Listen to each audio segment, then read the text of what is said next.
From the opinion pages of the Wall Street Journal, this is Potomac Watch. Another big victory for school choice as North Carolina makes its voucher program universal. And could Texas be next as Governor Greg Abbott calls a special legislative session? Welcome, I'm Kyle Peterson with the Wall Street Journal. We are joined today by my colleagues, columnists Bill McGurn and Kim Strassel. North Carolina now becomes the 10th state reportedly to have some sort of universal voucher or scholarship program. It was passed on Friday. Bill, can you start by giving us a sense of what this law will actually do? Well, they already had in North Carolina opportunity scholarships, a form of voucher, and it was very popular. So they basically tripled the funding and made everyone eligible. Now, there's means testing so that if you make $200,000, you're not going to get the same level of scholarship that someone who earns $50,000 is, but you are going to get something. So it's a really big leap, and it was a messy process. It was done as part of the budget, which was very late, but the reason they were able to do it is because the Republicans held together. A Democrat in the state house flipped to the Republican side, and that gave them veto-proof majority in both houses of the legislature over Governor Cooper's threat to veto. And this is what's significant about North Carolina, because it showed that if Republicans hang together on their principles, they can prevail. Because I think it's the first example where school choice passed over a governor's veto. North Carolina originally created this Opportunity Scholarship Program in 2013.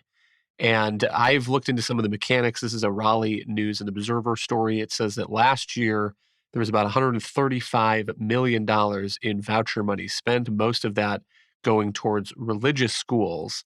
And what the legislature has done is bump up that funding to about $520 million and then taken off the caps on this, the income cap on this enrollment.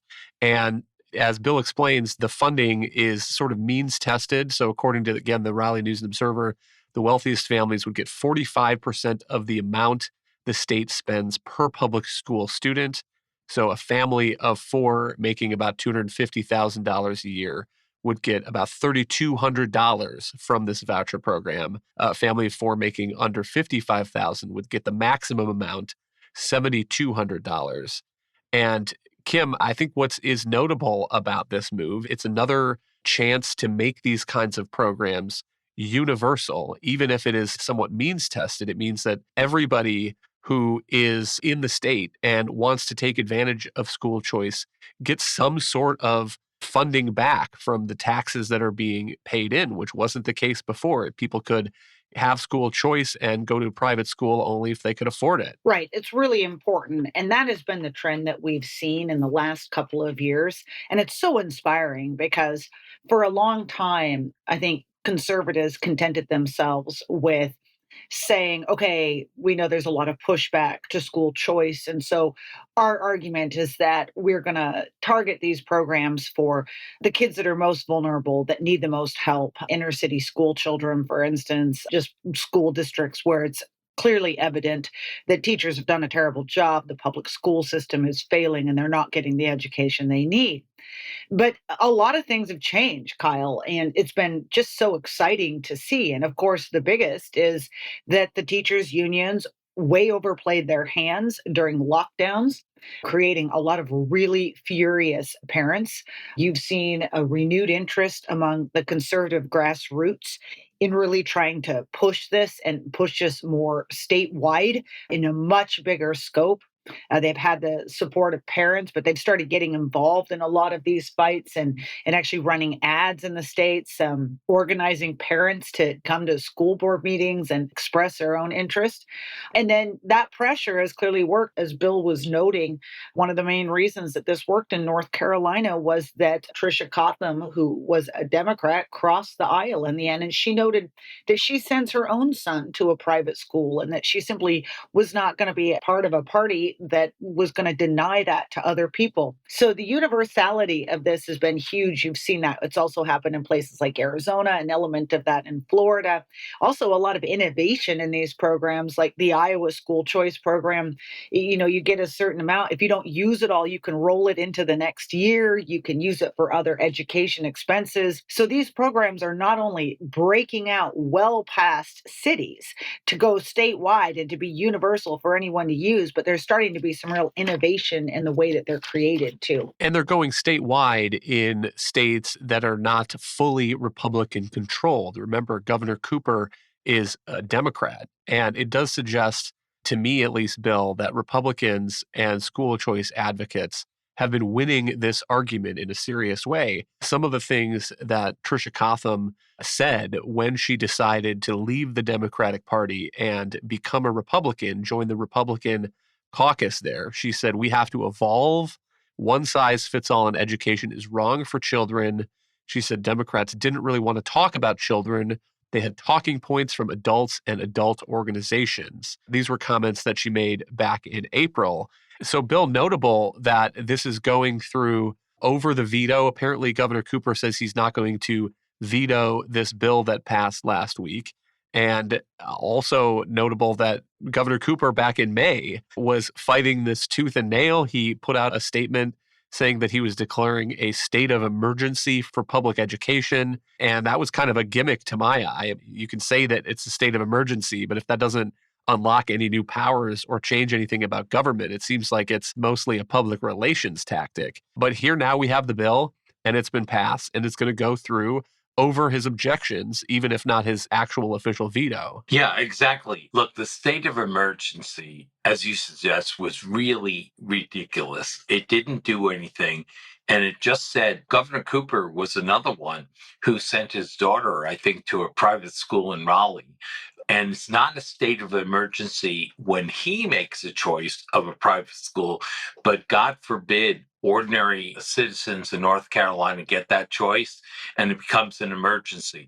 All it did is underscore his weakness and the importance of Republican unity. They held together in this. Not only did they held together, they pried Democrat, as Kim mentioned, Tricia Cotham from the Democratic Party. And I think it's unappreciated, these Democrats. There are some that would love to support school choice, but they're terrified of the teachers' unions because they become targets. They're not very forgiving, and they're targeted if they support it. But she's pointing, how can I, in good conscience, have this choice for me and then say other people shouldn't have it? And we have a lot of examples about that. That's one thing choice bills do politically, is highlight the hypocrisy of Democratic legislators, usually, who send their own kids to private schools but won't want anyone else to enjoy the same right. They also seem to raise the bar for other states in this policy competition between these laboratories of democracy, as the phrase goes. And there, the question is whether Texas will be the next to join a broad school choice movement. Governor Greg Abbott has called a special session on school choice next month. And here was a comment that he made. There's an easy way to get it done, and there's a hard way. We will take it either way in a special session or after an election, unquote. And Kim, he seems to be putting some pressure on even his Republican members of the legislature that he may be prepared to go to political war against them if they don't help him pass the school choice bill that he wants to see in Texas. Right. And it's in part because Texas has become a bit of an embarrassment on this. I mean, you've had other states like Florida, Arizona going down this road. Here's Texas, a putatively red state, and it can't get it done. And that has exposed one of the problems the Republican Party has in this. And there was an element of this that you saw in North Carolina, also in Iowa, where they passed it. By the way, we've had 10 states in the past 2 years that have passed a school choice bill in one way or the other. But one thing that's really notable is that there are actually, I think, 22 states that have trifectas, meaning a governor and both branches of the legislature are run by Republicans. So you ought to end up having, twice as many states with school choice. The reason that you haven't, we found, is because of rural Republicans. And I can kind of speak to this. I live in a rural area. You would think that those members, conservative members, would be even more conservative and more on board with school choice because they tend to be more right than other members in their party. But they are real outliers on the school choice thing. And that's because if you look at rural areas, it just so happens that public schools in rural areas tend to be very big employers. So you have a lot of parents, like moms and dads or grandparents, who are administrative assistants there, or school teachers, or coaches, or bus drivers. So they're big employers. The superintendents of rural schools tend to have a lot of political clout. But also, the reality is that a lot of times public schools in rural areas are a little better managed. Parents are a little bit more satisfied with them. And so those rural legislators get very worried that if you create opportunity scholarships, that it's actually going to drain money from their fairly well-functioning schools. So they have been the holdouts here. And if you look at Texas, the GOP Senate in Texas passed a bill 18-13. There was only one Republican who voted no on that, but the House blocked it. And that was because a bunch of rural legislators, Republican rural legislators, were saying no.